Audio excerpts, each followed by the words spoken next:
So they never lack for people who can play in their team. There's a constant supply of top-notch players, and they introduced at an early age and given time to grow in the process. You're right. Our political parties, I think, changed the way they look at things, and they also changed on their focus and priority. If you look at the priority of most of our political parties, what would you say it is? Yes. They're completely short-term. Yes. That's whole thing of thinking of youth as an academy, entrenching them or inculcating them with the values of the party so that they can then rise to become future leaders of this party. It does not happen. Oh, it doesn't occur. Because the party is me.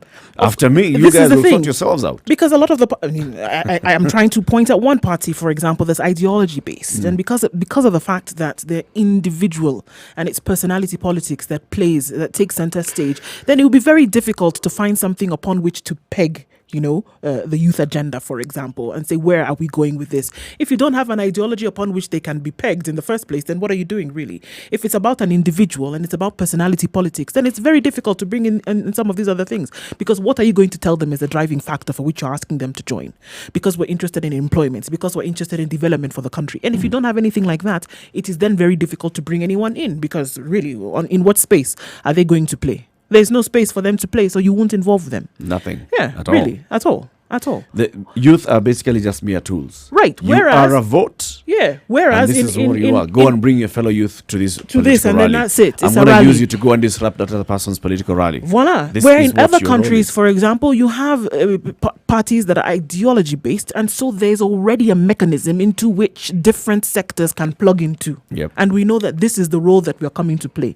But if there's nothing that has been prescribed previously, what are we coming to do? It's one big party for everybody, and we move with the tide, and we go where it's going.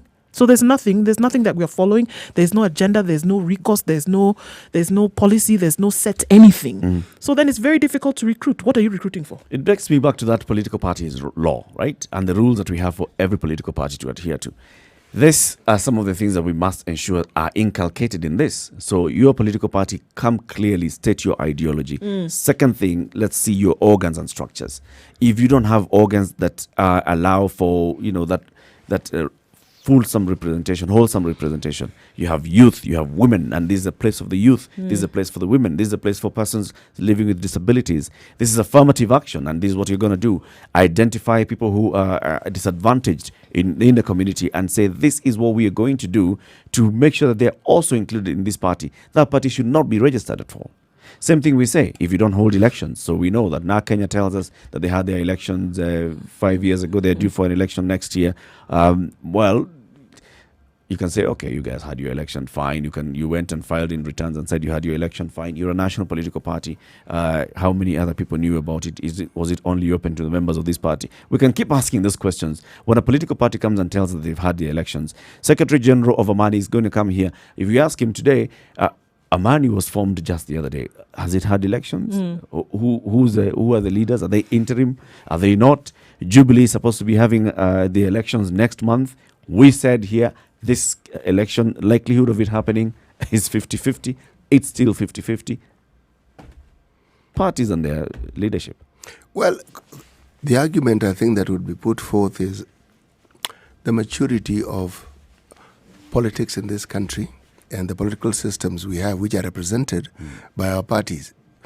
Remember, parties, by their very nature, political parties are not democratic institutions. They never are. The world over, they are not. They have owners. There are people who own those parties, and they're the ones who determine the direction they take. In the so-called developed countries where they are more obvious, they don't even pretend to democracy. No, they appoint you, and they even tell you where you can stand. Right. The democracy begins thereafter, when you now have to go for an election. That's where it begins. But within the party, they decide. Our party should stop pretending and trying to be democratic, trying to be this thing which is not possible. Just do what other political parties do. Appoint your people, then put them up for election and see how they fare against other political parties. That's the best thing that you can do, if you ask me. But this one of, we have a democracy, we're going to vote. No. Or even just, Are you saying it's impossible? No, I'm saying it's a waste of time. So they're wasting our time, they're wasting their time. Scrap it. Why? Because the leadership have already decided. It is a falsehood that is a complete waste of time. It's your party, just do what you want with it. Appoint your people, have a secretariat, have what are those people called, delegates. Just appoint them. When you've appointed them, then think about what us. Yes, bring them to us and say these are our people. And this is what we are doing. This is what we are doing, and then In move fact, on. you don't even have to say that this is our ideology. Just tell us that we know it's not ideology based. It's okay. The way we have parties It's that are okay. ideology based, it's okay. Tell us that yours is personality based. Then It's we'll say okay. fine. We're doing You recruitment. guys, Wait no, now. no. But We should champion democracy. Come on, we should champion some sort of, even if we don't want to call it democracy in West style, we should champion a way in which you have a say. In If you fact, say you know you're what? a member, for I example, agree. I am not a member of any political party. I support some political parties. I support Maendeleo Chap Chap, for example, but I'm not a member of Maendeleo In fact, Chap I have Chap. changed. Now, I have what is changed. it? Should I be a It's member of... okay. Eric, I agree. On that point, I have changed. Flippant, very fast. I have Yes. changed. And I agree with you. But I'm saying, imagine, celebrate for 1 minute only. No. If I were you, I would be apprehensive. Be apprehensive. What There's a train that's coming here.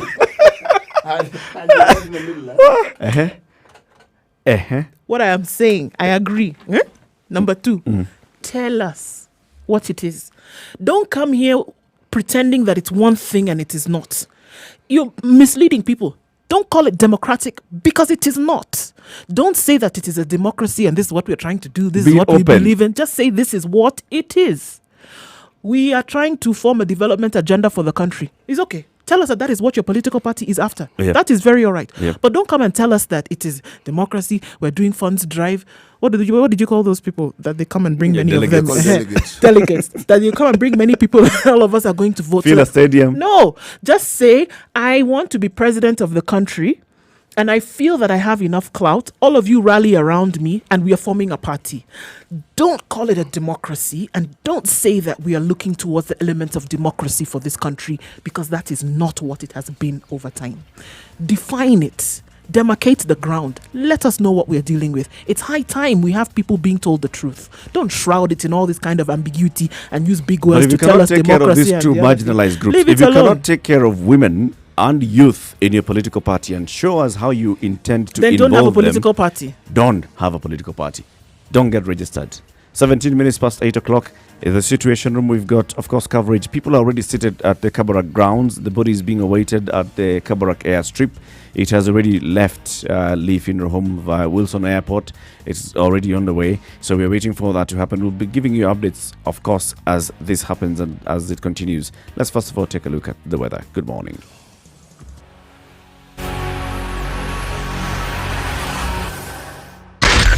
Spice FM, Nakuru. The weather with Spice FM. 18 degrees in Nairobi and we see mostly sunny conditions through the day, experiencing a high of 26 today. Taking a look at what's happening in Nakuru right now, it's clear skies all through. 17 degrees with a high of 28 and a low of 16. In Eldoret at 15 degrees, partly sunny conditions and some cloudy conditions carrying the day later on with highs of 26. In Nyeri at 15 degrees, we're looking at a sunny day with highs of 27 and lows of 14. In Malindi at 27 degrees, we're looking at a high of 32 and a low of 27 with partly cloudy conditions through the day. Rounding things out in Mombasa, we're looking at partly cloudy conditions, a possibility of rain later, solidly at 27 degrees with highs of 32 and lows of 26.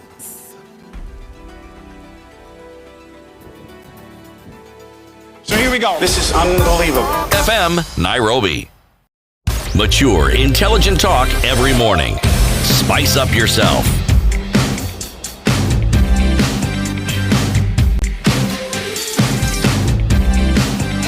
Mornings done right. 94.4 Spice FM, An update of Nairobi. what's happening at the Kabarak grounds. Of course, people are seated. The dignitaries have started arriving at the Kabarak grounds. People are being seated. Not sure whether they were fed, but I believe in George Natembea. When George Natembea, the regional commissioner, says I'm going to feed people you. are going to be given breakfast, I believe that man. That is one man who is, I expect to see rising to the top echelons. Actually, that reminds me of the former regional commissioner for the coast, who's now a PS, who just became quiet. I think we waste people sometimes. Why do you say that? Why do you say that? You know the man I'm talking about? No. Former Mombasa County Commissioner, then he became a regional commissioner. No. Now He's he's a a PS PS in the ministry, and he's in charge of social services. Or something. What's his name again? I'll tell you as we go on. It'll come. It'll come. Not Marwa. That's the man. Oh, congratulations, guys. We're having a bro moment here. Okay. That's the man. Marwa. Marwa. Powerful, on the ground, executor, doer, constantly in the public eye, goes in, appointed into... You've missed out on one adjective. Compliant. Compliant. All right, if you want to call him compliant, yes. So George Natembeya is another one of those, right? He's Yes. the man who has ensured that Mao people are eviction. fed. Mao eviction, first of all, takes place. Children in in the Rift Valley are all taken to school. Now, people are being fed Fed on at the Kabarak funeral. grounds at the funeral. This is happening. Told you, compliant. That is the adjective. Yes, to use yes, in this case. yes. When someone has a task and they do what they're supposed to do, there's a record of it. We even know that. No. That's compliant. Yes. And there's no reason why such a person shouldn't rise. Bas, yes, exactly. You could even argue when Marwa was at the coast, the problems that we keep having with youth, you never heard of it. He would deal with them. Talk about it straight. Wacheni niwaambie. Yes. Kesho mutashikwa. That's it. And tomorrow, the prophecy came to pass. Came true. Yeah, so then we saw some interesting stories coming out of there. There's a man who cycled from, was it Bungoma? Coming all the way to Kabarak for the funeral. Cycling. When he arrived the first time, he was wewe ni nani? Bana, hapana. When you hear someone saying mzee alinipatia baiskeli nikuje kwa, it's not this kind of baiskeli that Ouch. So, but eventually he was let in. I think he's among the people who he must have gotten dinner. Which tells you breakfast. that they must have been given Lunch. instructions and said, you are not going to prevent people from coming. People need to come in. If the people want to come for the funeral, let them come. Let them come. I am looking at what's going on live, and you're seeing wananchi, and they're being allowed in, and they're walking in. Why aren't you adding wakawaida? No, wananchi by their very nature. Kawaida. Yes. You can't The be a moment, politician. the moment, there's nothing like. The moment you're a mwananchi, yule mdogo wa kawaida. the moment you're a mwananchi, now that's the level playing field for every Kenyan. Every Kenyan is a mwananchi. Yes. If I wanted to talk about distinguished guests, I would have mentioned them. They're a separate breed. But I'm talking about wananchi. Wananchi. Yes. The citizen. Wenye nchi. We actually, not only wenye nchi, waheshimiwa wenye nchi. Yeah, Yes. distinguished. Those are the waheshimiwa. Yeah, so Kabarak airstrip, military is already in place. They're waiting for the arrival of the body that has already left Lee Funeral Home, gone to Wilson Airport, been airlifted. It's on the way to the Kabarak airstrip. And then, of course, from here, the procession will happen now from here. Same military procession from the airstrip to Kabarak grounds, where now the funeral service is going to take place, and then the burial ceremony. Right. Any update on Raphael Tuju? Well, still waiting. I think it's still waiting for him to be lifted from Kijabe, currently at Kijabe Hospital, where he was taken, but then waiting for the airlift to happen from there to Nairobi. Of course, we don't have details of any injuries that he has, but we've been informed that there were no fatalities. We don't know who else was in that accident, but we do know that it was on the way to the funeral, of course, and he has been involved in that. We'll wait for more details and we'll share as we go along. I remember the time he had bought a new car, and like many a young man, I could not resist the temptation to take it for a spin. Unfortunately, my driving skills then did not match my enthusiasm, and the new car was shortly no more. Dreading breaking the news to my father, I had the cunning idea to carry a Bible in one hand as I entered his room. My father, who of course had heard of the accident, took one look at me, shook his head, and burst into laughter. And that was the end of the matter. He had a wonderful sense of humor. You know, sometimes we forget that the man was Someone's father. Was a parent. Right, Yes. yeah. So the way he Somebody was called him relating with his dad. children, it was just like you relate with your children. It's exactly the same way as you relate with your parent. Sometimes, we look at Gideon and we look at his brothers and sisters when we assume, you're just like the rest of us, or maybe you're different, or was he behaving like a father? This was a clear, testimony that Daniel Arap Moi, when he retreated home, he was someone's Was a dad. parent. somebody's parent. Yeah, absolutely. And that's it. So he knew, all right, so this boy has taken my car. New. Of course, he I gets a know. brand new car. He gets intelligence. Mzee. Now, the person, of course, who's coming to report this must have been checking.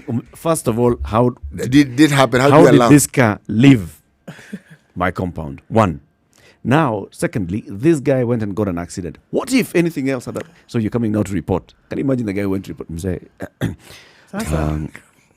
unajua Kipsiale ametoka hapa na gari amegongwa kidogo. Wapi? Ameenda pale amegonga gari. Hey, You can imagine that kind of conversation. that conversation. conversation is difficult. And then he listens. All right, so is the son okay? Is he okay? Yes. What's the status of the car? Oh, the car is a Write-off. complete wreck. It's a write-off. Okay, now let's wait for him to come. Alafu unaingia na Biblia. The guy decides, all right, now what am I going to say? Best way is carry a Bible. Interesting conversation anecdotes. Of course, the other one that Gideon told is how the man loved his meat. You know, and he'd keep telling you, come on, mzee, the doctor has said usikule nyama. Daktari yako hapa. Oh, unaona daktari hapa. Interesting anecdotes, and that's what this kind of opportunities offers. I mean, we are able to see this is a man who was a man, just like everybody else, and that's why the nation's editorial today is quite apt in that it says he was just like you and I. He made his mistakes. Is to human. The world is a stage, and all men and women are mere players. Moi played his part, and he has exited. May he go well. A man for all seasons. A man for all seasons. Yes. For everything, any occasion, anything that happened. Shortly, we're going to have the Secretary General of the Amani National Congress. This is Barack Muluka. Now, Barack Muluka is a man who's written widely. He's the one who's actually authored the book by his party leader, Musalia Mudavadi. Now, he's also written articles since the news broke on Tuesday. On Wednesday, he had very many articles that were published on the Standard, looking back at the life and times of Daniel Arap Moi, looking back at the man, the politician, the leader. And today he has also an article looking back into the politics of Daniel Toroitich Arap Moi. We'll be discussing that.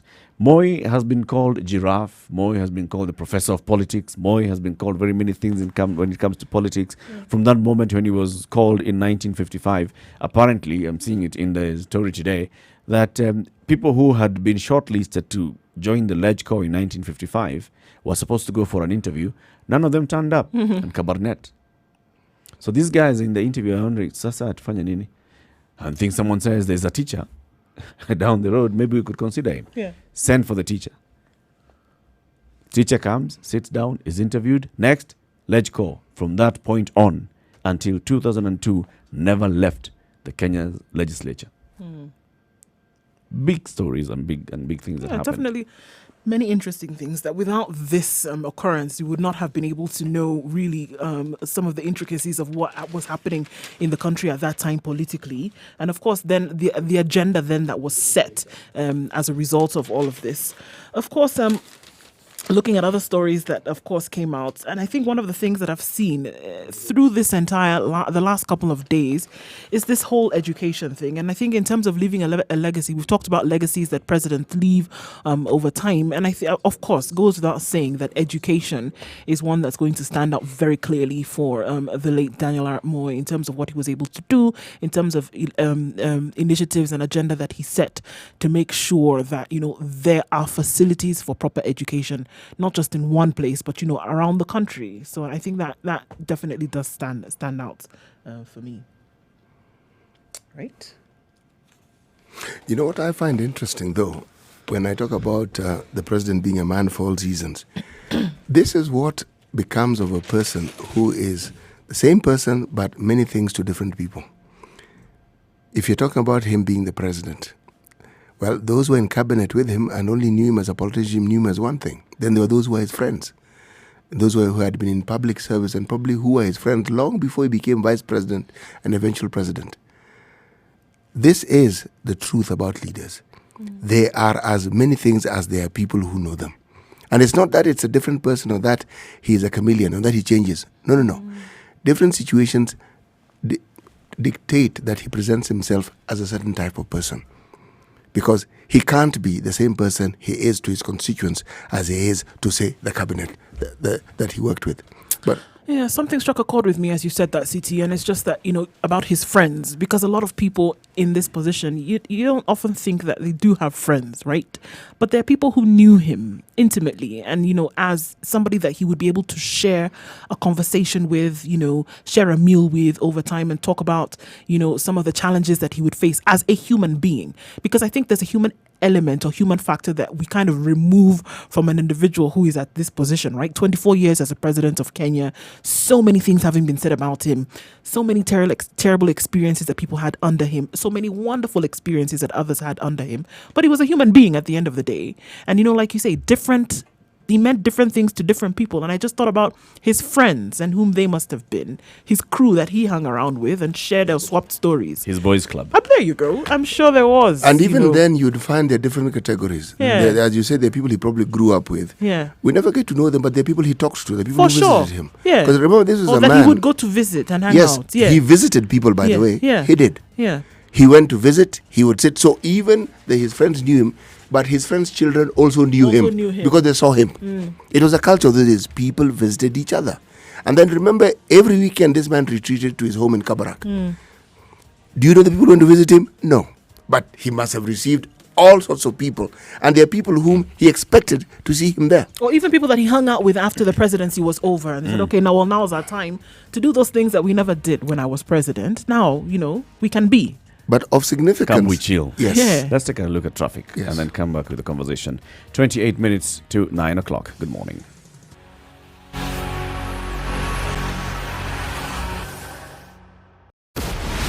Breathing life into the 90s. Everybody, what's up?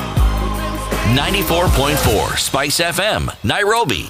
All right, so apparently what's going on Ngong Road is the stuff for tears today. We don't know exactly why, but there's a lot of traffic as you try to approach the City Mortuary roundabout and then get down onto Valley Road or then using the further Ngong Road to get into the CBD. So that is causing quite some tension for a lot of folks today. And unfortunately, just going to have to sit it through and be patient. Thika Highway service lane from Survey towards the city centre is a parking lot. Avoid it if you can as a way to get off Thika Road. At this point, you might want to stick on the main highway. You probably get where you're going a lot faster. There's traffic on Juja Road. There's traffic on Outer Ring. There's traffic on Jogo Road. I think we're going to look for where there's no traffic, and right now we can't seem to find that. We'll let you know if we do. If you find where, do let us know. Spice FMKE on Twitter or give us a call.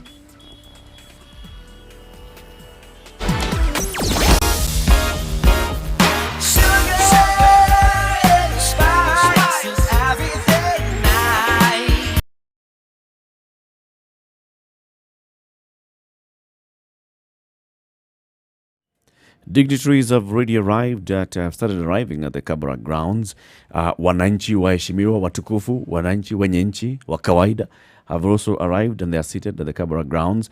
The military parade is ready at the Kabarak airstrip, waiting for the body to arrive. It's already en route from Wilson Airport going to the Kabarak airstrip. The military is there. From the Kabarak airstrip, they're going to make the procession to going all the way to Kabarak grounds, where we'll have, of course, the military burial ceremony that's going to be taking place there.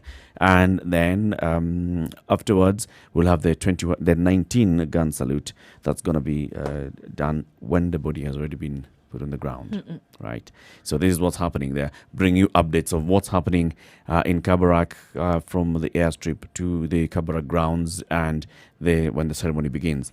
There's, of course, what we're talking about is what is in the headlines today, in the papers today, if you get yourself a copy of the Standard, you'll get the souvenir edition of the Standard, which this morning has a lot of coverage on what was happening yesterday at Nyayo National Stadium, a lot of what the leaders, the regional leaders were saying, people like Museveni. And remember when Bet came to the studio the other day, he told us he was in State House, working in State House, when Museveni, then a rebel leader, was dealing with President Moi and the leadership of Uganda and others, and he was saying this is what was happening. So we were having talks in Nairobi, and the next thing we see is Museveni entering Kampala. Right. After we agreed that he's going to have some ceasefire of some sort. And of course, Museveni said, unlike Uganda, Kenya has always been stable. You had a few skirmishes in 2007, which were a joke compared to what some of us went through. This means that your doctors correctly diagnosed your problems and treated you. You know what basically he's saying? Is that this man held your country together. Even if it's for those 24 years that you said that he stayed on for long. You knew relative peace, He right? held your country together. You knew complete, not just relative, you knew complete peace. Your country did not disintegrate. You did not have the kind of violence that we saw. In Rwanda, they had issues in 94, which of course had been simmering for long. Uganda had issues. Our neighboring Somalia broke into issues. Everybody around us had issues, but Kenya remained the beacon of peace. Well, in terms of his contribution to that, and it's just interesting because we want to reflect on what the leaders said, and I think everybody apart from just Museveni, everybody talked about this when we talk about IGAD, when we talk about regional bodies for which this one thing that you talk about was then supposed to be maintained, and that would be peace. And IGAD deals with a lot of this. Is there correlation between countries? Correlation to say that, this is where we should be.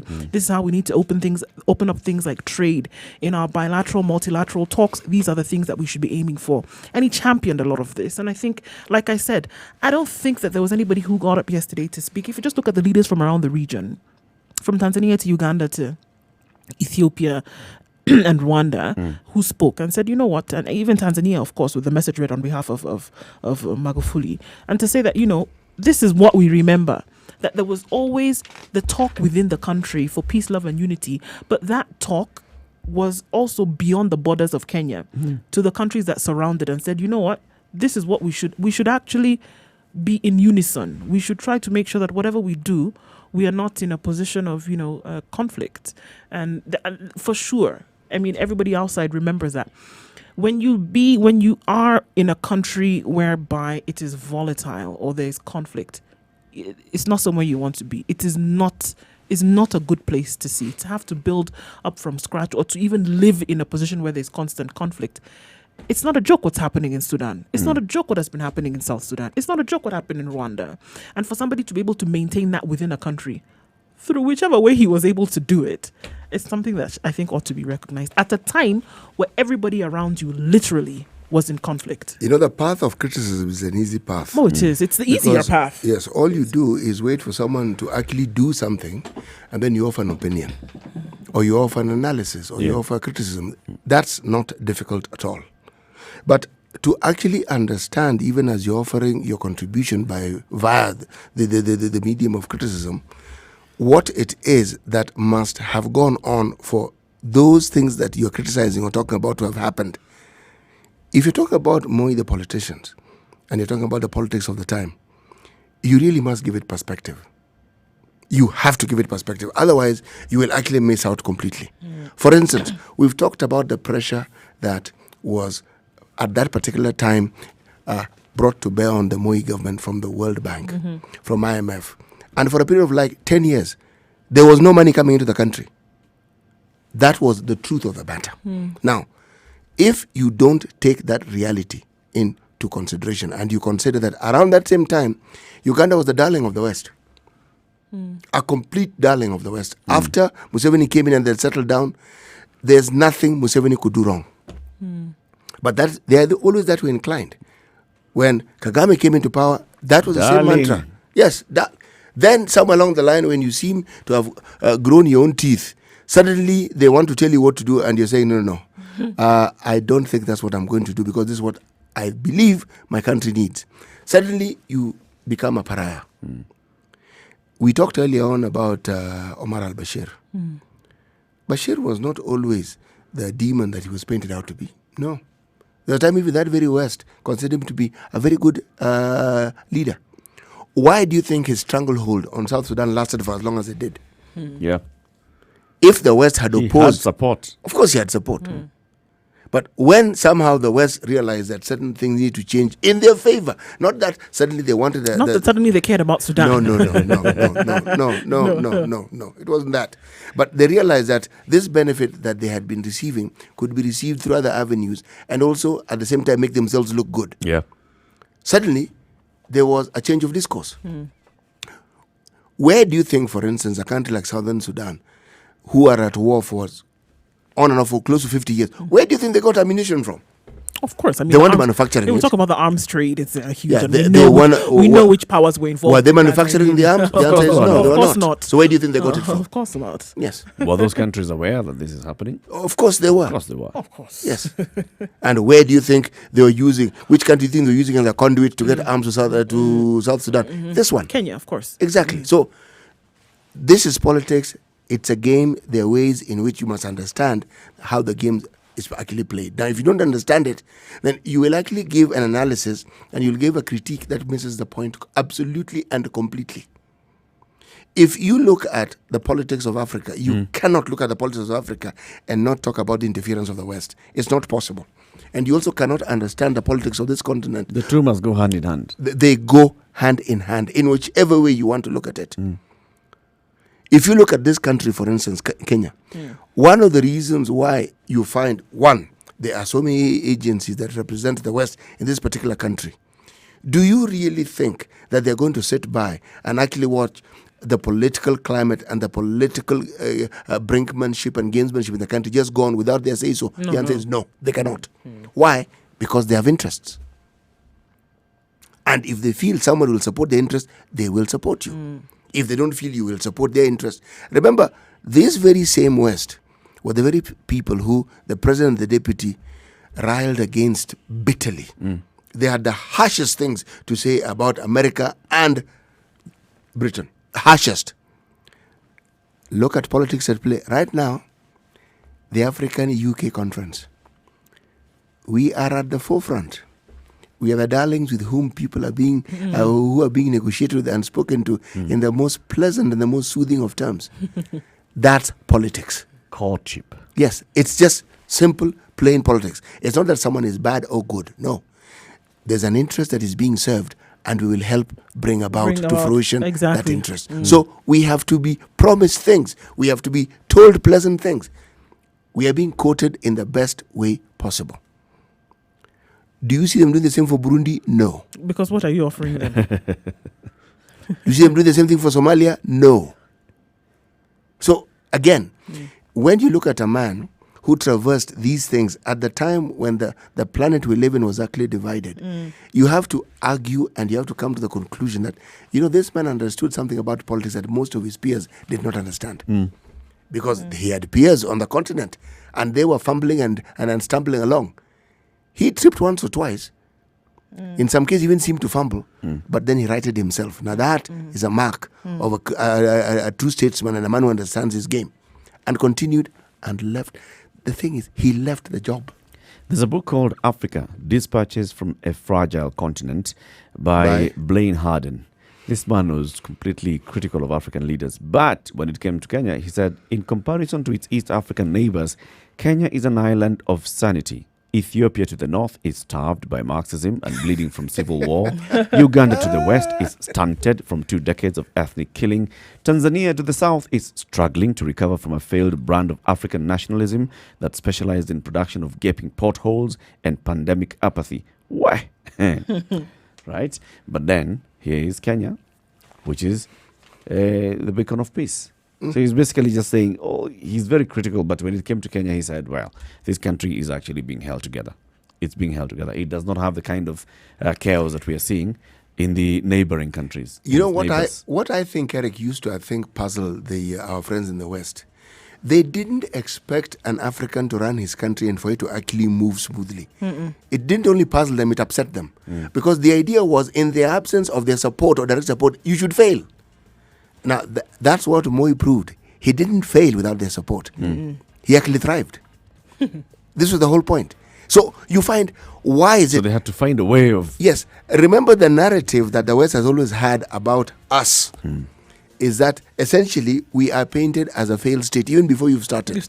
And our leaders are painted as dictators. The dictator meaning the person who brings about the full state, the failed state to full failure.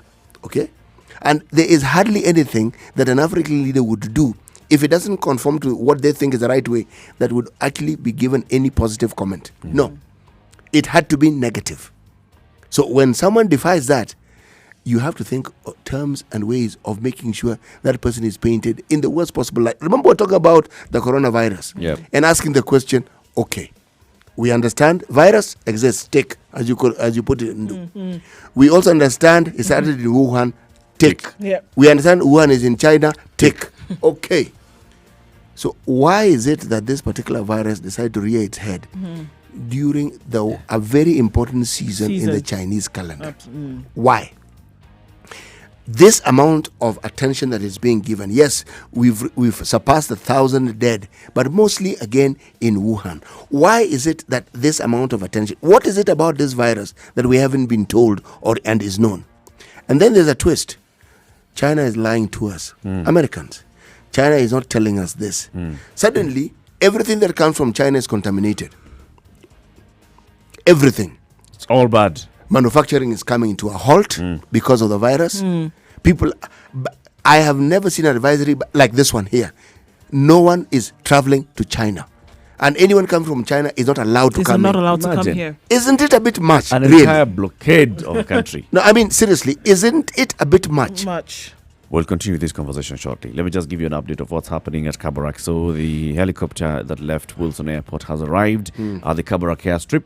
Now the military is actually getting ready to get the body out of this helicopter and onto the carriage, and then the procession will begin from Kabarak airstrip going all the way to the Kabarak grounds where the burial ceremony is due to take place at 13 minutes to 9 o'clock. Keep it here with the situation. We're going to be giving you updates of what's happening, and Barack Muluka will be joining us shortly to have the conversation about Moi the man, the politician. Good morning.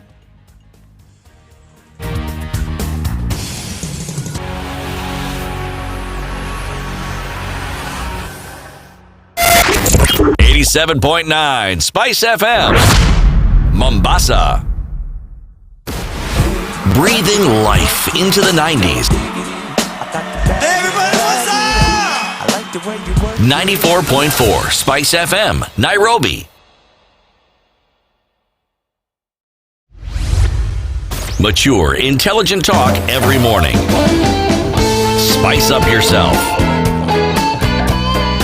Mornings done right. 94.4 Spice FM, Nairobi. So you were saying that, sometimes this is the image that's painted of us as Africans. And then we lap in that particular image of our own leaders, and we completely fail to look at whatever we consider their failings as human beings in the light of the successes and the things they did. But there's this country, Bwana, in West Africa, where Teodoro Obiang Nguema is the president, and Teodore Nguema is the vice president. He's the be-all and end-all of the government.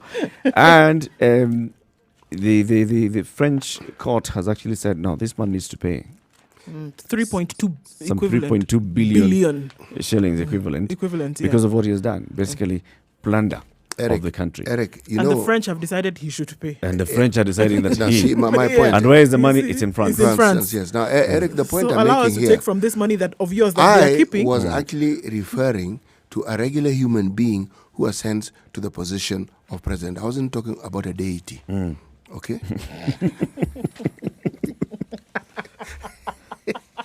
Are you saying Nguema is deity? Of course. Oh. There's a fundamental difference. Here's the story, just to bring you up to speed with it. Yes. An appeal court in France has fined Equatorial Guinea's vice president 30 million euro, that's an equivalent of 3.2 billion shillings, for using public money to fund his lavish lifestyle. Teodorino Obiang, who's 50 years old, had challenged his 2017 conviction for embezzlement, but the court gave him a heavier sentence by refusing to suspend the fine. The court upheld the ruling of a lower court to seize his assets in France. He's the son of President Teodoro Obiang Nguema, Africa's longest-serving leader. The president has been in power since 1979 in this oil-rich country, and he appointed his son as his deputy in 2012.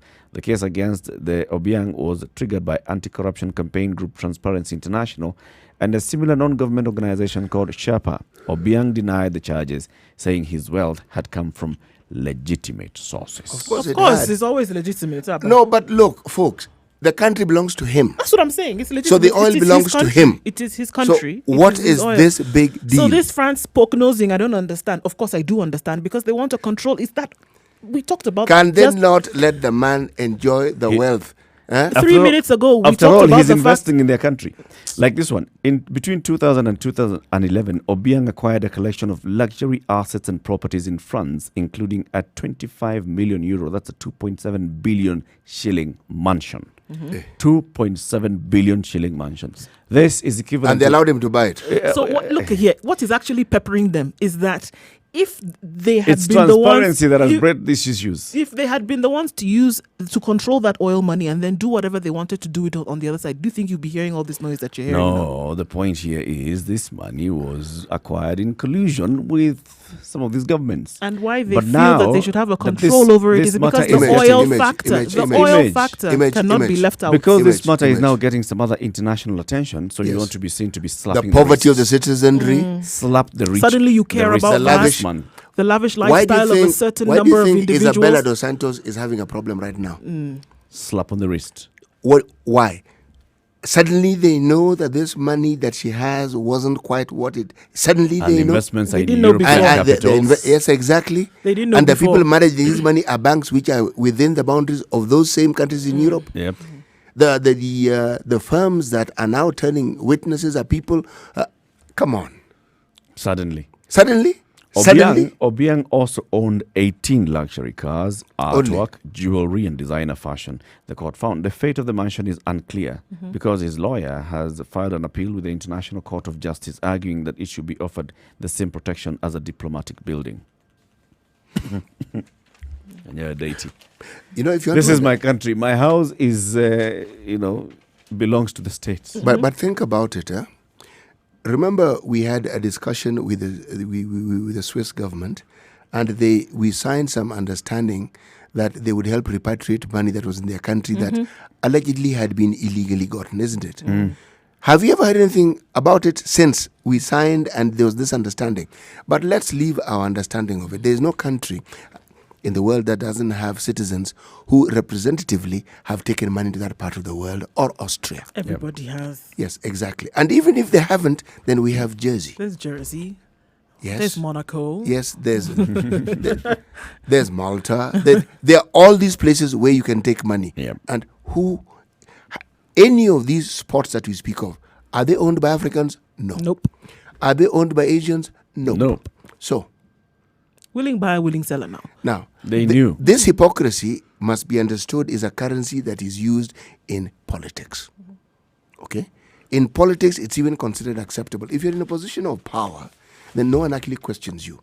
If political right and wrong and the ethics of the time seem to indicate that certain things are not permissible, Yeah. then we'll jump on you and pounce on you like a snake. It would be a big problem. Yes. But I think understanding the intricacies of it is where we should be at. So we don't just take things as they are. Because somebody said that an amount of money has been misappropriated or misused, then you just take it as face value because somebody has said, in this case being France. Why didn't they say Because before? a Western power. Because a Western power has When this spoken, man is then it must be acquiring all covered in this- some kind of truth. When this man is investing in And your buying country, property in your country. buying property in your country, buying one particular property that's worth so much. You said nothing. 2.7 billion. Yes, You and you said can nothing. clearly see this man. The only thing that we know about him is he's a son of a president. That's it. He is the son of a president.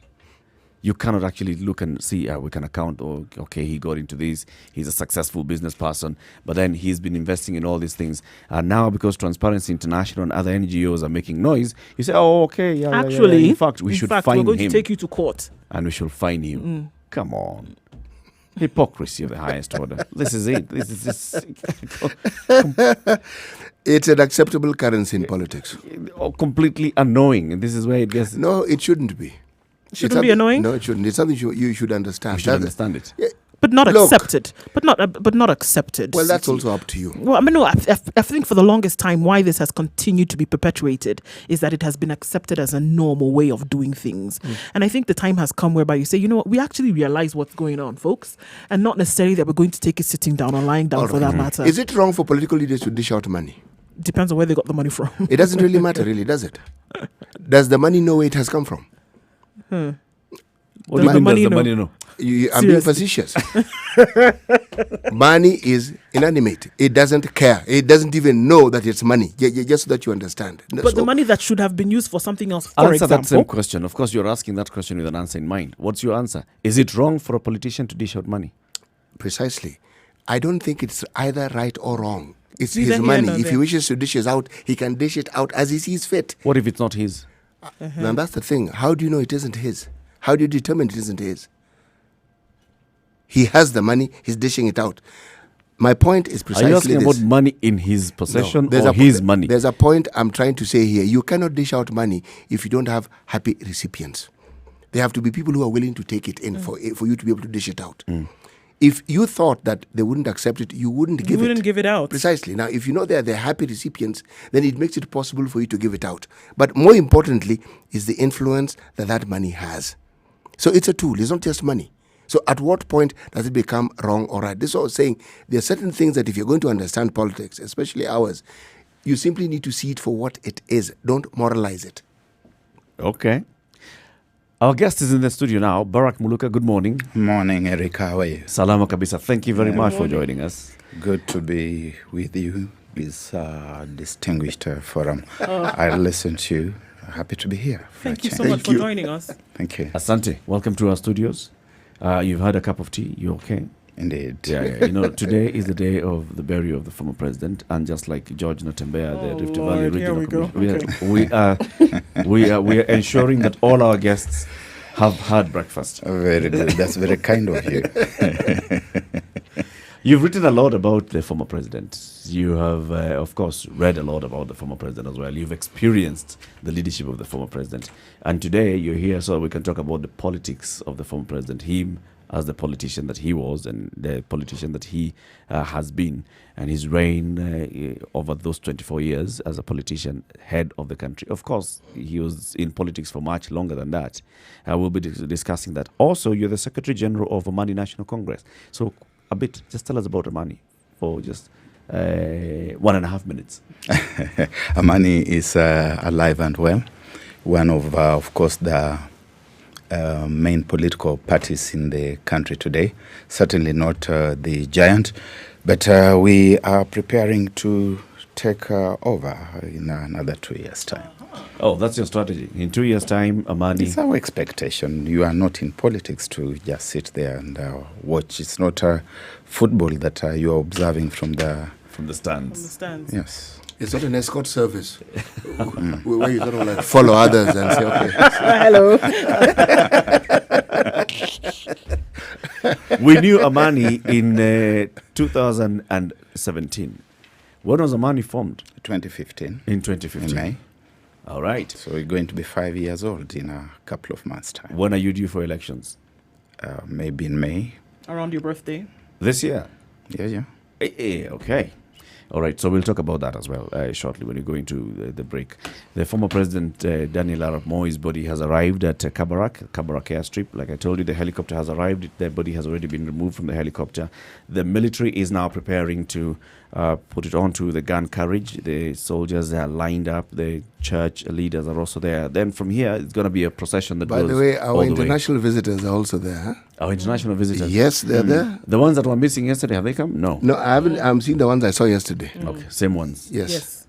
Maybe they're new ones, but probably I don't know them. Okay. Like the gentleman from Somalia. No, him I know him. The gentleman from Sahara. What's he called? The guy who's giving the Moroccans a hard time. Gali. Yes. Well, yes. So He's a tall gentleman. these African leaders tend to be tall, unless they are short. I'm not going to say anything. Maybe that's one of the reasons why Magufuli did not come. He would not be in the best company. Oh, yes. Coming up to 9 o'clock, there's a situation. Barack Muluka is in the house. We'll have a conversation with him shortly. First, let's take a look at traffic. Good morning. Sugar and spice and everything nice. Spice FM. Spice up your life. 94.4 Spice FM. Nairobi. Traffic. All right, still a bit terrible on Gong Road this morning, all the way from the junction, all the way to the City Mortuary roundabout. Right around the Adams Arcade roundabout, you probably have a little bit of relief, but then it catches up with you then further down. Of course, we're seeing the remnants of a lot of roads, that traffic from roads then having been opened as a result of the procession having left Nairobi. We also see that on Langata Road, it is terrible. It's not moving at all. Everybody trying to get into the city today to do what they were not able to do in the previous days. Obviously, Jogo Road near Hamza, there seems to be a bit of drama there with some vehicles being stolen for one reason or the other, but we'll find out in a short while. So that's affecting traffic right now. So you want to approach with caution until that situation is under control. We'll let you know what's happening in different parts of the city, but for now, that's what we see. Spice FM KE is how you can reach us on Twitter. Give us a call or send us a message on 0719 012 600.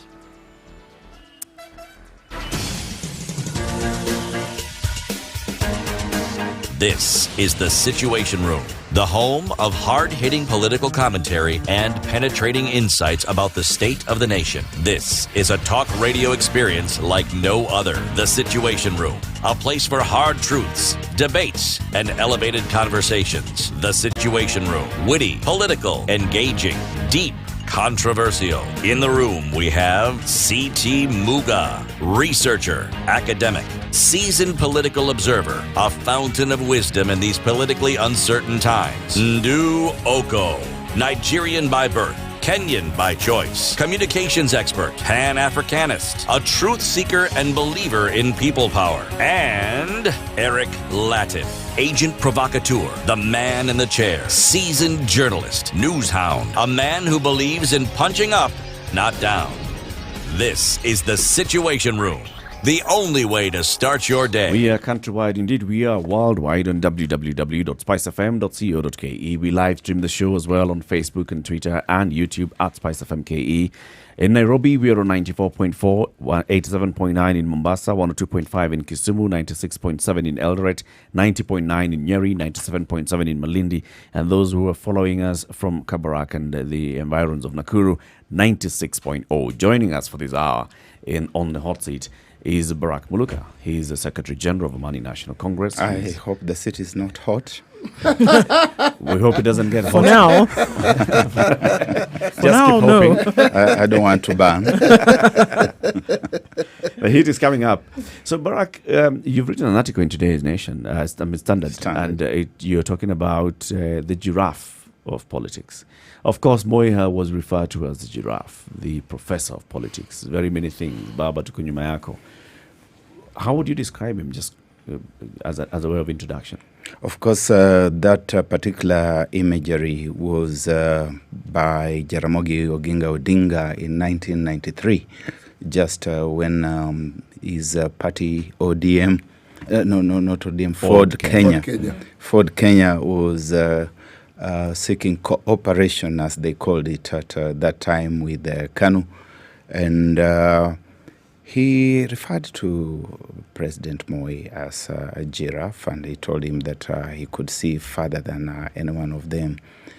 This arises out of the fact that there was a galaxy of competitors. It was a star-studded galaxy.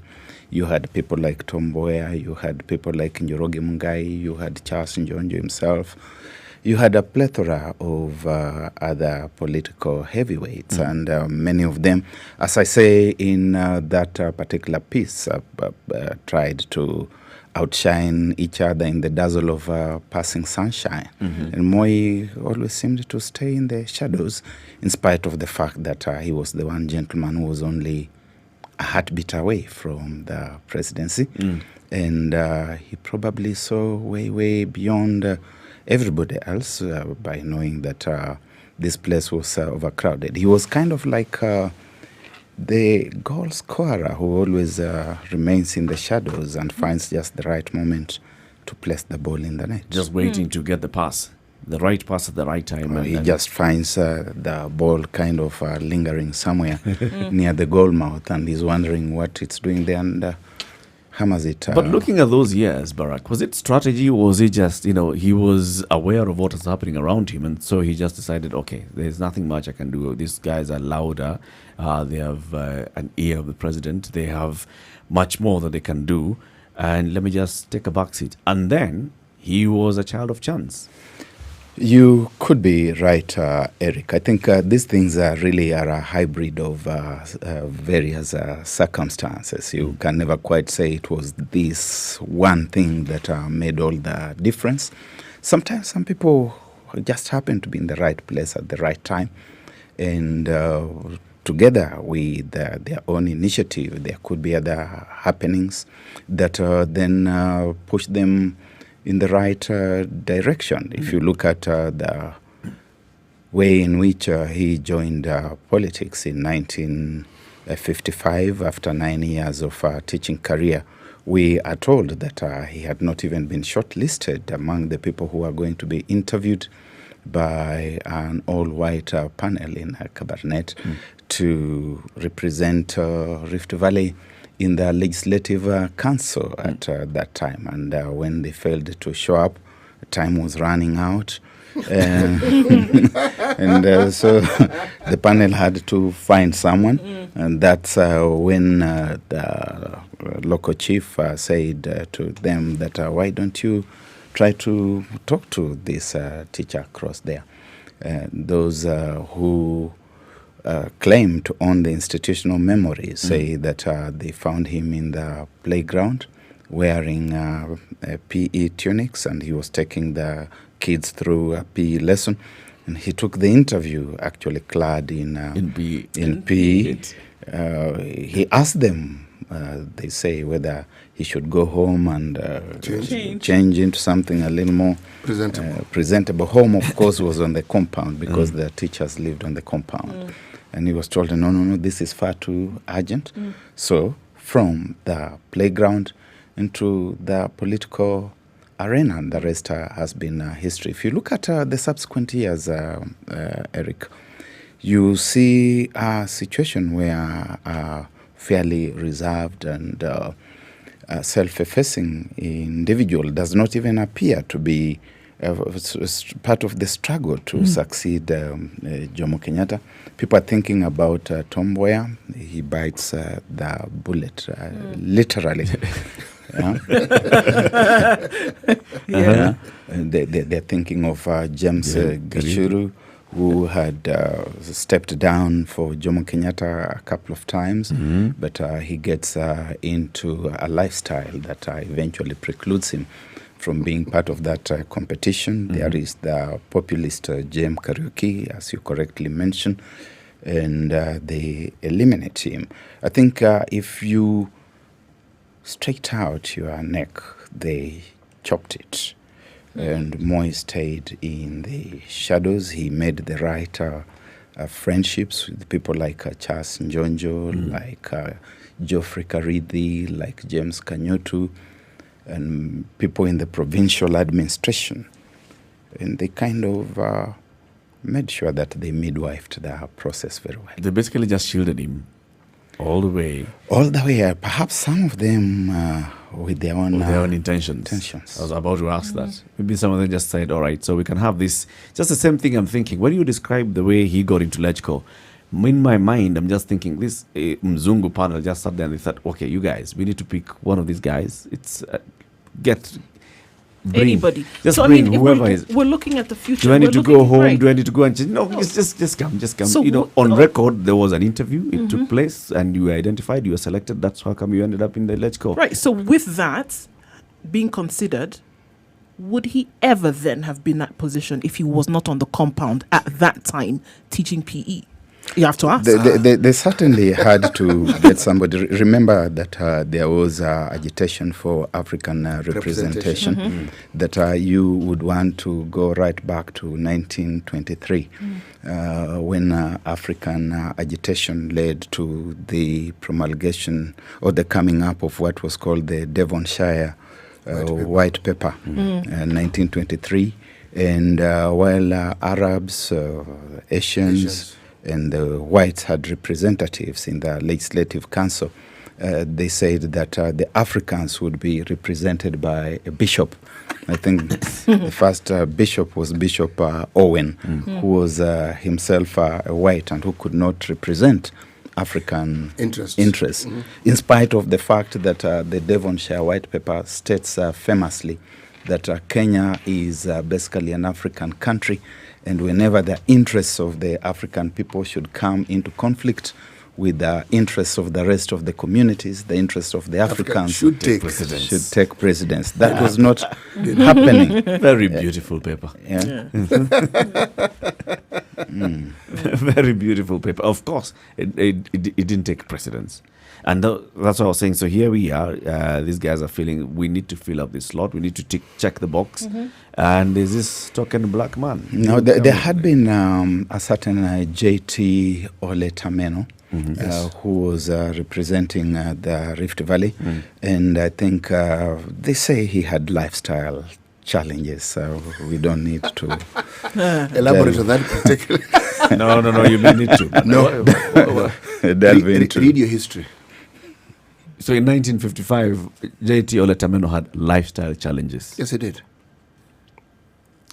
So I want to ask a question then. How did then Daniel Arap Moi do with what was dealt him? Because this was dealt him. In the morning, I mean, let's just go through the chronology of the day. In the morning, he did not think that by the end of the day, he was going to get this appointment into the Legco. He didn't know, right? Yes. He didn't have any kind of aspiration. Hadn't considered it. Not at all. He was teaching PE, for crying out loud. Okay? So then goes on to what we see him as today. How do you think he fared? Sometimes it's written in the stars, isn't it? Yeah. We read, we Christians, about Jesus Christ, and we read about three wise men, not just three men, not just men, but three wise men following a star, the Star of David, because a king is going to be born. So this was divinely orchestrated? Is that what you're saying? It's also possible that it was written in the stars. So it was divinely orchestrated possibility. No, there's also fate and chance and luck in all these things. Yes. Politically, I would call it, from a secular perspective, it's called the role of chance. Consider that, and then consider you had a vice president in Jaramogi Oginga Odinga. He resigns. You had Murumbi. He resigns. And you're left there again. And you had Moi. Yes. And people tried to push him against the wall so that he could resign. Never did. Or disgrace himself somehow, but he never did. Never was disrespectful to the president. Or to anybody. So how did he fare with the chance that rolled the dice over and over and over again, and he landed on a perfect 6 every time? How then did he fare? But did he land on a perfect? No, did he land on a perfect 6? Really? Yeah, precisely.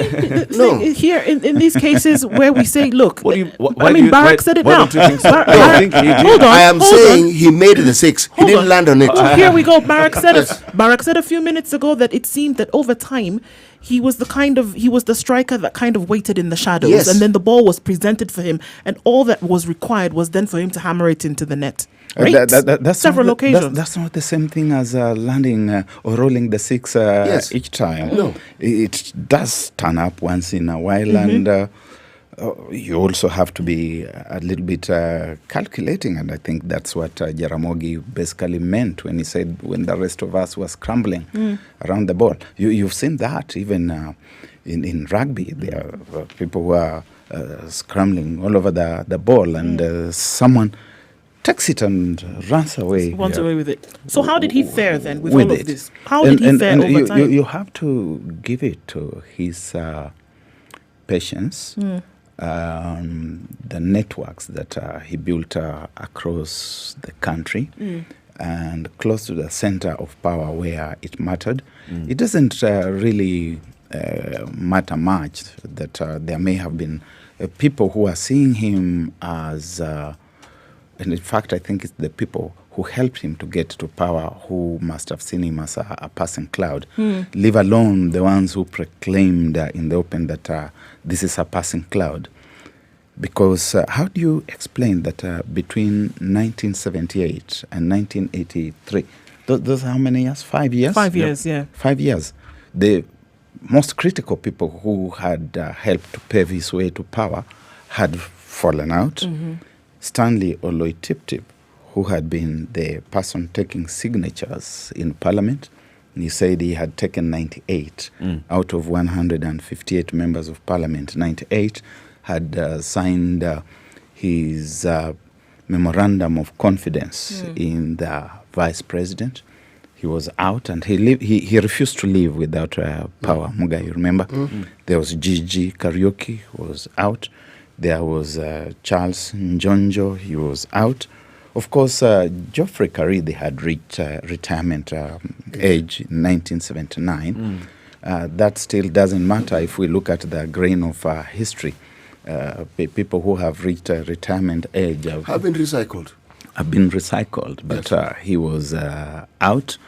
And Karidi, Kanyotu, Njonjo, Gigi had been very instrumental to the coming to power of Moi. Therefore, they must have had their own hidden agenda. And I think the unraveling moment, the moment of rapture was the day when in 1980, 80, Muga. Which one? 1980, when Charles Njonjo decided that he was resigning from the position of Attorney General To venture into politics. And Moi knew that this is it. this is it. This is the beginning of the end, so to speak. But Not the beginning of the end. Sort of. You guys are saying that all along, Moi was, like you're saying, making his six. Muga, they are putting words in our mouth. No. Look, there's something Barak has said here. No. Eric, bear this in mind. Even when Barak was talking about the 80s, it hadn't occurred to me to pinpoint something he has just mentioned. And actually, it was a game changer. If you look at it. The resignation by Charles Johnson. Yes, but he got into politics. Yes, I accept. I agree. And up to that point. From that point, I'm agreeing. Yes. The previous points, saying that Moi was sitting there calculating and he was bidding in time and waiting for the opportune moment. No, I think this. But history has borne him out. Look at other things that happened after that. I still think it's the stars. From 1955 to 1978, it's the stars. The stars may be lined up for you, but if you just sit there, you take the opportunity. Eric, there are those who say that good fortune ensure favors, that you're on the pitch. No, good fortune favors a prepared ensure mind. that you stay on the pitch and then you just wait for the ball. Don't run, don't chase, don't just sit But Eric, there. in that era, Can we take a look at weather and then you come? Yes. You'll start when you come back. 17 minutes past 9 o'clock. Good morning.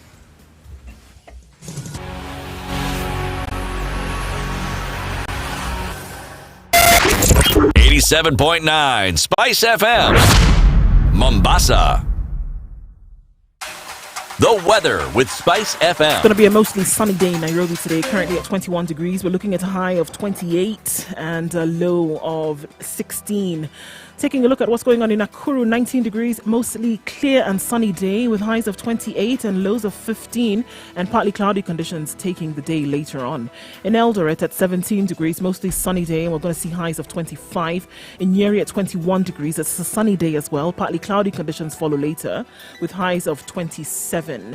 In Mombasa, 29 degrees. It'll be a bit warm today, 32 degrees rather, the high and the low of 26. And finally in Malindi at 28 degrees, we see a high of 32 as well, with mostly cloudy conditions through the day and a low of 27. How are you? Breathing life into the 80s. 94.4 Spice FM, Nairobi.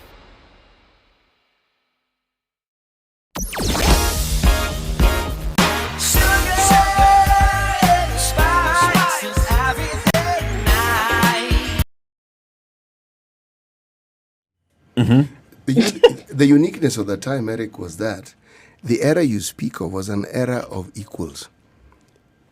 This disparity that you may see in politics, where you have Raila Odinga on the one hand, then you have people you've never heard of, like Ndindi Nyoro. Most of the people who were even in parliament or who aspired to this were people who had been in politics for a very long time. They were equals. So even the discussion there was a totally different discussion from the one we're having right now. Now, when you talk about the role of chance, I understand it up to the point, and I agree with you, but consider all these people were seeing the same thing this man was seeing. It's not as though these things were happening only to him and for him. A lot of it had to do with the decisions that individuals were making. Remember, Jaramogi resigned. Murumbi resigned. Remember, whatever reasons that they had, you had Jeremiah Nyaga. Moi, You had Angaide. Kenyatta could have gone anywhere. I'm trying to He explain. landed You had on Ngala. Yeah, I mean... You had Masinde See, Muliro. There was Osogo. Masinde Muliro and Ngala had even been at some point his political seniors. In Yes. 1960, when KANU was being formed, They were his bosses. they were his bosses. It was proposed that Masinde Muliro should become the treasurer and Moi should become the assistant. I like the way you're saying Masinde. Muliro. That's how it's pronounced, brother. Yeah, it is not Muliro. It is Muliro. Masinde Muliro. Yeah, Yes. you know the Right. name. The name is from Manyodia here. Just down the road. Even better. Yes.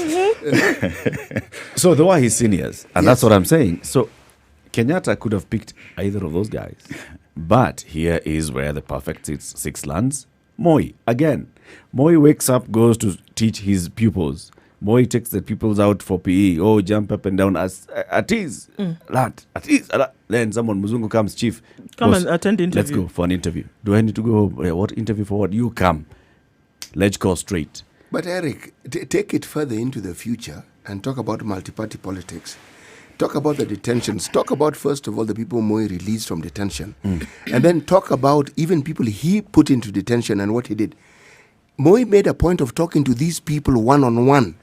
This was a unique thing. It's not as though you're just jailed. You'd be called and spoken to. Some he'd call you with your wife, maybe with your mother. Now, if you look at just Moi ascending in isolation of whatever else was happening, you may come to the conclusion you've come to. But if you look at the things he actually did, You then see you strategy. realize, no, this guy, So You see strategy. Barak, do you see that then, in this case, that there was, one, some kind of political aspiration, and then clearly, obviously, some strategy that he imbibed, which maybe would not have come out if he had not been selected? The selection in 1955, if we call it a selection, is neither here nor there. Didn't really contribute. Because there were other people who were selected at that time.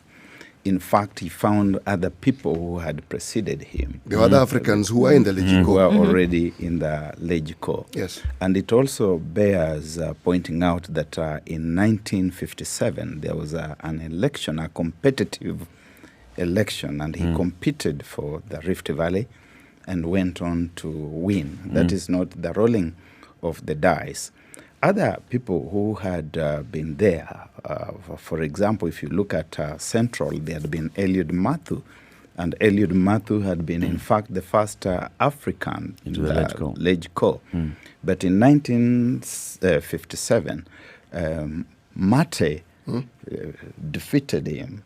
So if it was a question of being handpicked and being lucky, then it should have been Eliud Mathu for that matter. But I'm looking at his So- performance over so time. His performance, specifically, what are aspects of his performance? Well, if we look at the way in which he performed politically, to the point that many have talked about how far-reaching his sight was, and just that alone politically, it seems that he did a pretty good job, right? And it seems that there were still things that he had within him that would make him a good leader, regardless of the positions that he was put in. I think in the political environment, you have to blend patience with action. And his patient and subtle style is the style of a subterranean kind of political Operative. operative. that you don't see him, and therefore you think he's not there. In fact, I would even use the imagery of the crocodile that just waits because it knows that something is certainly coming this direction, and with his mouth open. When you get there, he closes his mouth, and you are squarely there. That's the end of your story. So that's the end of your story. But we have also seen, have we not, in football, that the ball is lying right there, the goal mouth is yawning, and the fellow with the ball just kicks it wide. We have seen people throwing away chances. So the chance will come. What you do with it to utilize is very the chance. critical. And this man knew that the most important thing is going to be for me to have allies in the most critical moments. And so he was hiding in the shadows. And look, when Njonjo is talking about compassing, imagining, planning, and executing the death of the president, who knew at that time that he was actually Doing the same. rooting for Moi, regardless of whatever other agenda he may have had beyond that? You see, yes, Charles Njonjo, who imagines that he is the giraffe that is seeing very far. Yeah. But Moi is seeing even further Beyond that. it, yes. Beyond that, because Njonjo is just thinking of a few years, that this cloud will pass for a few years, and we will take over. In 1980, as we were saying, he resigns. He starts preparing to be president. There's no way you're going to leave He wasn't the going into powerful, parliament. the powerful Attorney office General. of Attorney General, ex-officio member Of of a cabinet of parliament. You are not just the principal legal advisor, but the principal lawmaker, the one person who can come to the National Assembly in one afternoon and you change the constitution in a matter of 30 minutes to make the country a de jure one-party state, and you're putting away all that To go and represent the people. people of Kikuyu. The constituency. He heard the in voice of the parliament. people. He was thinking he was seeing further than Moi, but Moi was seeing even far beyond what he was seeing, and therefore the purge that followed, especially after the 1982 activities. From this point on, yes, I can see what you're saying. You know, so he sits there, chance befalls you, and then you of course take opportunity and you take advantage of what has come your way, and at the same time knowing when to bring in friends and knowing when to throw them out. But the first time that we're seeing him throwing out friends is after that 1982, the purge when it began in 1982. But this is where the circumstance, that we can say that circumstance of the failed coup attempt is what basically just made him change. But before that, if we hadn't seen a coup attempt, I think maybe... No, there were changes even before 1982. There were. What are the main changes? First, we have got changes that see Karidhi, who has been one of the custodians of the legal dispensation that leads him to power, being retired. We see Kierini coming in. We see changes taking place in the military, very major changes that Mulinge, who has been the commander of the army, becomes the chief of staff. We see that Lieutenant Colonel Sawe becomes the deputy chief, and he's in fact commanding brigadiers and other people who are his seniors and who have to be retired subsequently, and they are sent into parastatals And foreign missions. and foreign missions. We see Ben Gedi being removed, and Njino coming in. As police commissioner. Starting with the security and intelligence So he sorted that out. apparatus. And this was happening between 79 and... Without which you cannot deal with the political class. Yeah. You must first deal with the security apparatus, and he gets them all right in place before 1982. And once again, I know Ndu is going to say that this is chance, but you see, the beautiful thing is that Moi is sworn in as president effectively on the 14th of October 1978, and exactly 13 months later, in November 1979, the country goes to general election. And that general election is also an opportunity For him to weed out to him to realign and to reorganize the whole structure. okay? And he actually begins. And the wisdom within this man and Eric, you know, I was there in 1979. I was an undergrad at the University of Nairobi. So I was there. I'm not telling you history. That You're observing things live. I've read. We are the owners of the National Institutional Memory. Okay? with due modesty. Right. Yes. It's a period when we had one university, the University of Nairobi. Yeah, and But I continue, yes. and we were there. Yeah. So you see that there are people who have been potential competitors. There's a completely new cabinet. He's bringing on board his own people. That is when you now see persons like Nicholas Biwott. Imagine Biwott had tried to run before in Keio Marakwet. Unsuccessfully. Unsuccessfully. Yes. 1974. You see that someone like Jean Marie Seroney, who had been with him in Kadu, in the Kadu days, but who had taken a different trajectory, loses. You see Henry Kosgei from nowhere being brought in.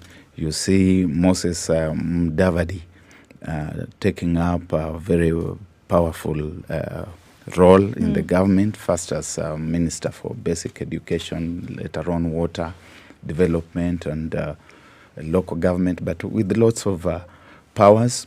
You see Stanley Oloitiptip becoming a very powerful minister in charge of local government and behaving in a manner that people who are opposition inclined not liking at all. I remember Jaramogi Oginga Odinga describing him as a newly arrived rich man who was mesmerized with his ill-gotten wealth. You remember that? Very contemptuous of him.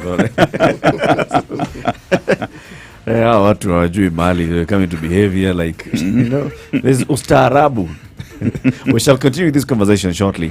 Let's give you an update. The body of the late former president has arrived at the Kabarak grounds. It has already left. It was a colorful ceremony, of course, the procession all the way from Kabarak airstrip. Just the same way we saw yesterday from State House coming to Nyayo Stadium is the same thing that has happened from Kabarak airstrip. Now it's arrived at the Kabarak grounds where the burial service is about to commence.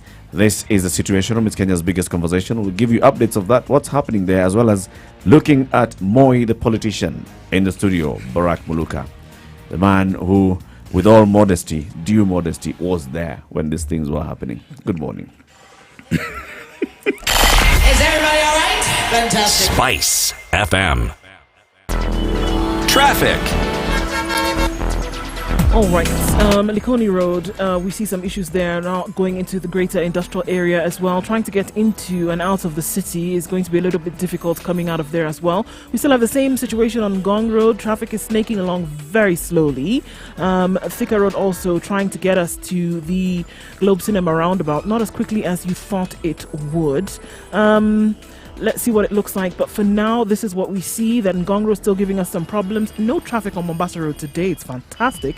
This is also because the trucks are not on the road because they have nowhere to go until 7 p.m. tonight. So enjoy Mombasa Road today because tomorrow the situation might just change. Anything out of the ordinary, don't hesitate to let us know. Spice FM KE on Twitter or give us a call on 0719 012 600. Spice FM, Nakuru. Breathing life into the 90s. Everybody, what's up? 94.4 Spice FM, Nairobi.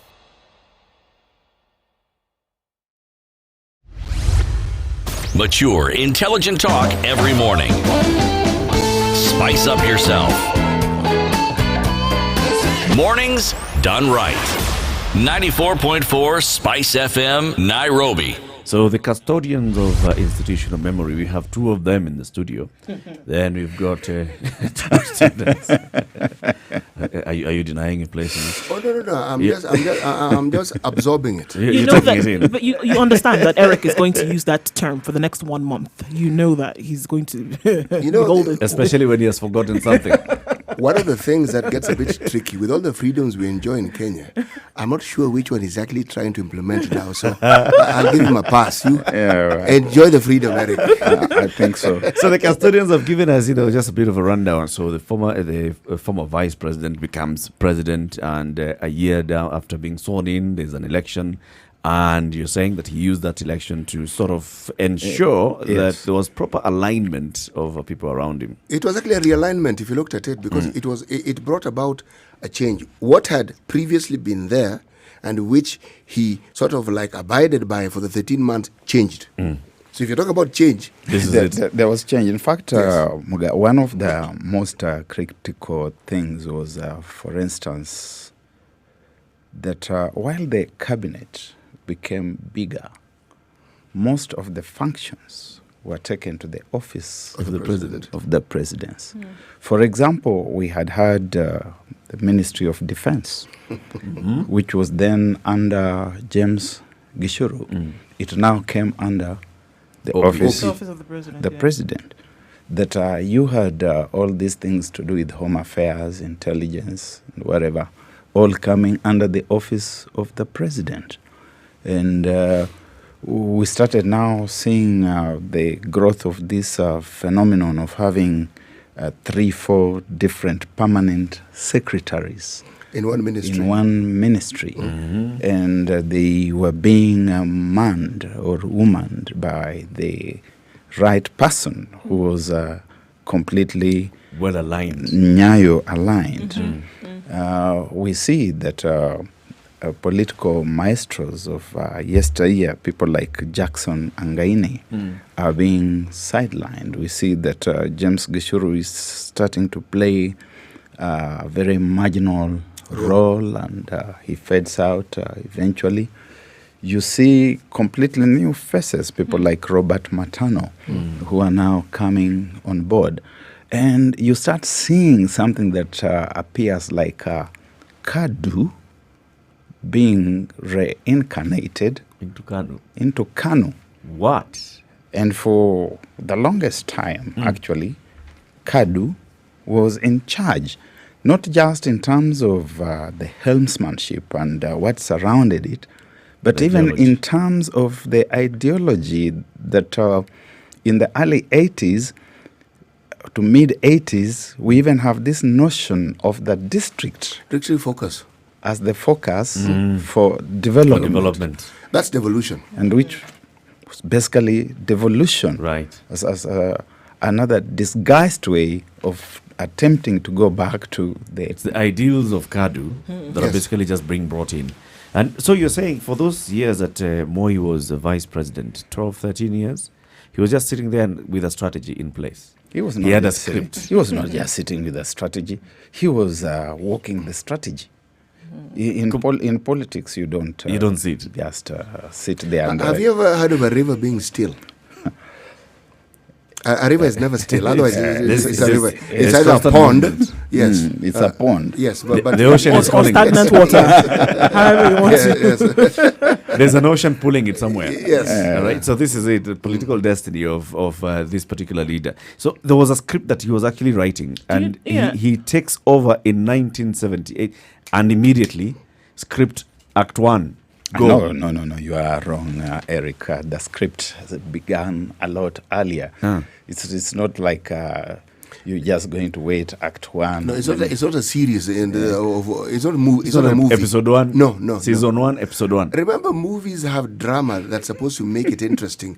Reality sometimes is not that interesting. So when did this start playing out? When did this script start playing out? And don't tell me that the script was playing out when he was still vice president. Of course it was. Are you telling me that he's the one therefore who made this, the Charles Njonjo? Charles Njonjo was doing his bidding without knowing that he was doing his Okay, let bidding. me ask the question, Eric. Is that what you're saying? No, let me ask Eric the question. Ask. Was he not a minister in Kenyatta's government? He was. Precisely. Now, if you're a minister in Kenyatta's government, what did you think he was observing all this time he was being minister? He was writing the script. That's what I'm saying. Yes, and if indeed by the time he was even vice president, you had people like Mungai, the gentleman who was the provincial police boss, mistreating him. He is the VP. He did nothing. Now, this is a man who was observing everything that was happening around him and putting people in their places and understanding, okay, so-and-so is this, so-and-so is this. Isaiah Madenge, utaniona. So at the time then later, opportunity then presented itself for him to then deal with those individuals at that point. But then I want to also ask that as things then progressed and moved forward, do you think, did he share this? Because it seemed like a strategy that if he shared with anybody, it would fall apart. Did he share this with anybody and say, okay, well, was there somebody that he walked with? Cards too close to his Even chest. even as you discuss this, please understand. Is it Yes. possible that he shared this, what would be a strategy, with anyone? Do hold that thought, and ask yourself, what sort of presidency did he move into? Because his position, it wasn't watered down. No. The same powers that Jomo Kenyatta had are the same powers he inherited. Now, with the knowledge he had and what he had seen, what do you think? He knew what he could do and what he couldn't do. He had clarity. Remember, he had been a vice president, he had been a minister. Jomo Kenyatta began by being prime minister. Okay? Yes. So the lessons that you learn, yes, when you're in Legico, then you're a minister. This man had gone to that school of hard knocks and had understood He had things graduated. steadily. He was at an advantage that many people were not. So when he was rolling out this script going forward, now in the 80s, let's talk about now the politics of the 80s. So he has weeded out those old guys. Now he's formed new alliances. He, for a period, did not have much strong opposition. So what was he doing there? Eric, I think first of all about the script. It's not like Moi had that comfort of time that now sit down, write your script, proofread it, see that it's now a good script, share it with so-and-so, then go to the stage. These were things that were in progress. You're talking about a fluid situation. It was very organic. Where you are observing moments and you are all the time re-engineering, reinventing, repackaging, and presenting yourself afresh in a manner that allows you to survive the storms, to weather the storms. So that was always ongoing. We must remember that while Njonjo told the Kenyans that they should not imagine the death of the president, that imagining was already ongoing for at least 10 years. For at least 10 years, because Kenyatta began exhibiting symptoms of very challenging heart problems in the late 1960s. 1967 specifically, several times it was thought that the old man might leave us. Those who claim to have been closer, or were closer than my brother here and I, we'll tell you that in 1967, the president is said to have asked Moi what he was doing, preparing himself to take over. to take over, what kinds of formations and associations he was building, Put in place, yes. putting in place. And Moi was roving across this country on an ever-going basis. The difference between then and now, for example, is that he seemed to have had the tacit, if not expressed, consent of the president to do so. You did not hear any complaints. Perhaps the idiom of Tanga Tanga would have began at that time. But you are asking about the kind of presidents, and Mga observes that the powers that the previous president had, Moi exercised to the fullest, and perhaps even heaped a few more. Augmented it. Yes. And you have got to understand that within the framework of the times in history, we talk about historicity. You have to historicize, in the sense that you can't look at even the powers that he exercised and the manner in which he exercised them outside the context of the time. A new African continent was experimenting with leadership, political leadership. There was a challenge of ideology. Some people were saying socialism, others were saying capitalism. There was the challenge of the party system. Some were saying one party, others Multi-party. Others were saying multi-party. And when you talked about multi-party, the countries that embraced multi-party politics at that time tended to gravitate towards anarchy. Chaos. Those that embraced one party tended to gravitate towards tyranny. So you one extreme to the next. You are cast somewhere between the rock, the rock of multipartyism, and the hard place of single party, and with it the deep sea of anarchy and the devil of tyranny. Somewhere in between, yes. So you are somewhere in between.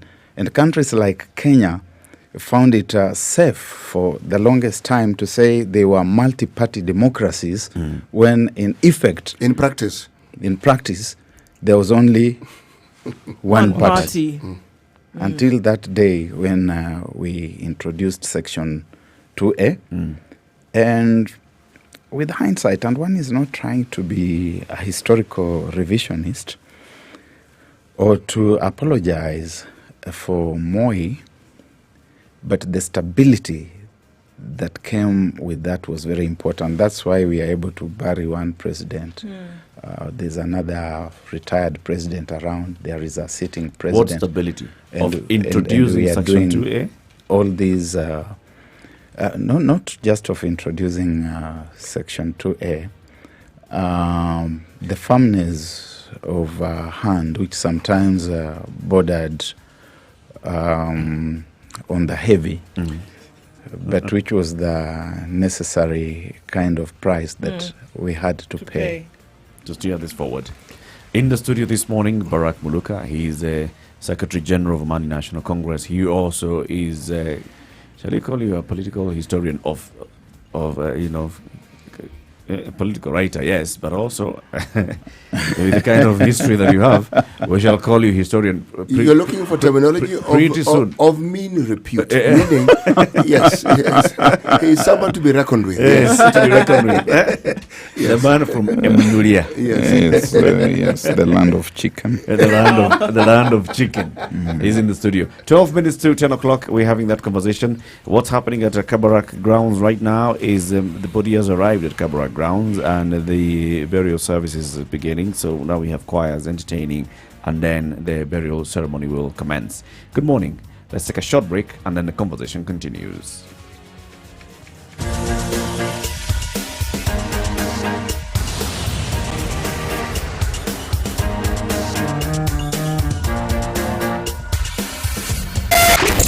Spice FM, Malindi.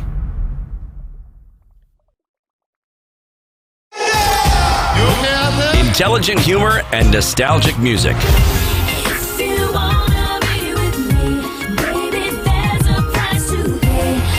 Tell me why ain't nothing but a ball. Yes, that's part of the show. 94.4 Spice FM, Nairobi.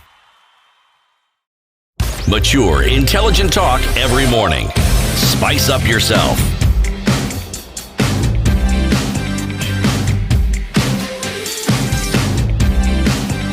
Mornings done right. One may not want to be a historical revisionist, but we are also trying to say that among the things that the former president did, looking back with hindsight, you can see why it was necessary for him to act the way he did. Give me a couple of examples where you see, but for this action, This would not have happened, or this would have happened. Well, first you have got to just look at the entire philosophy, because there was a philosophical approach.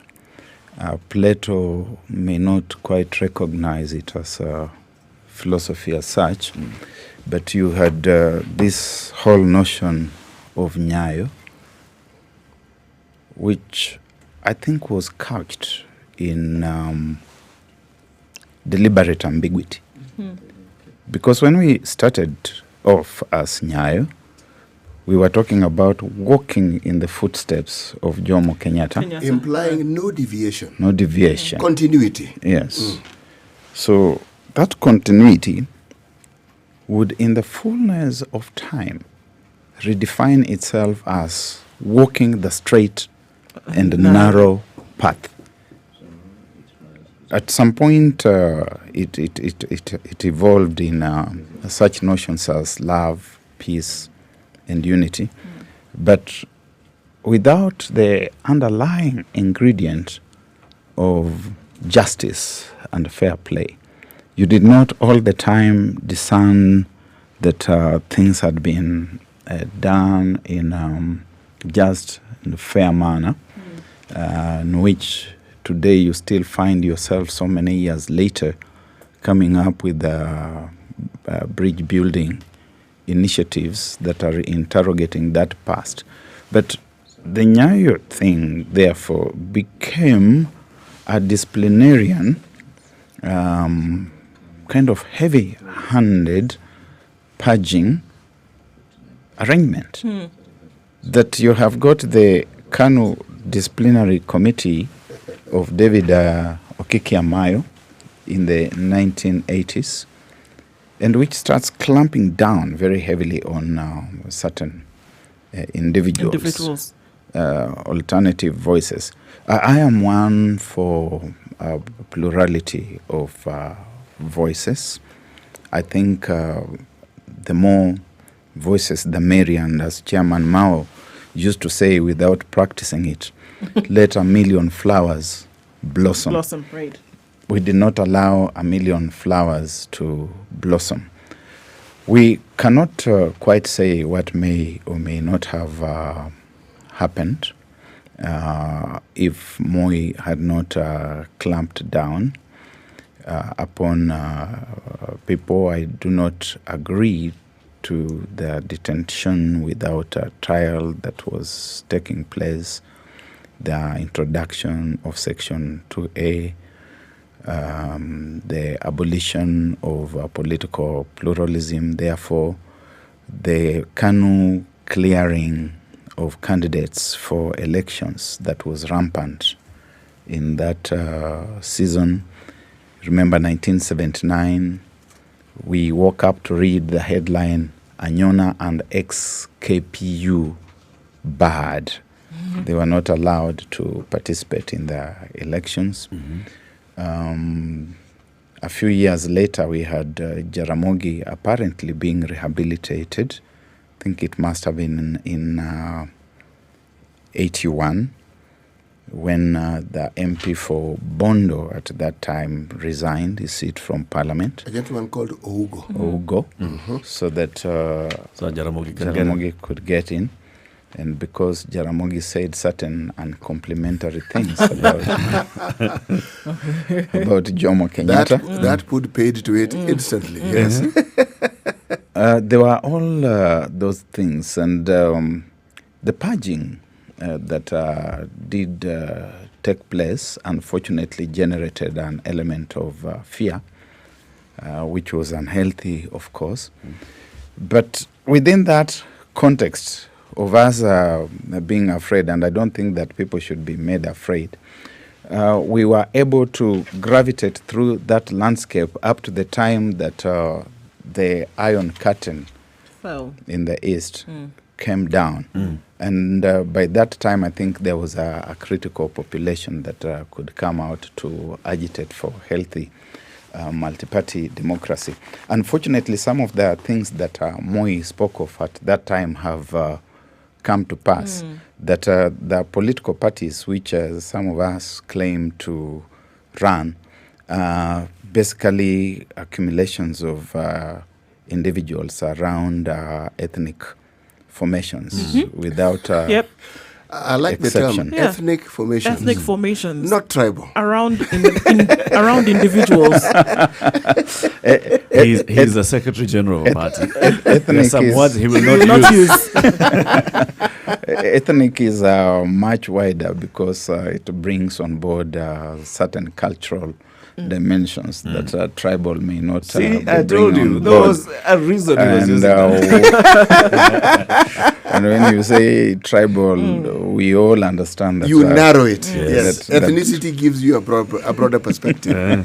You know we are running out of time, but this I must ask. Okay.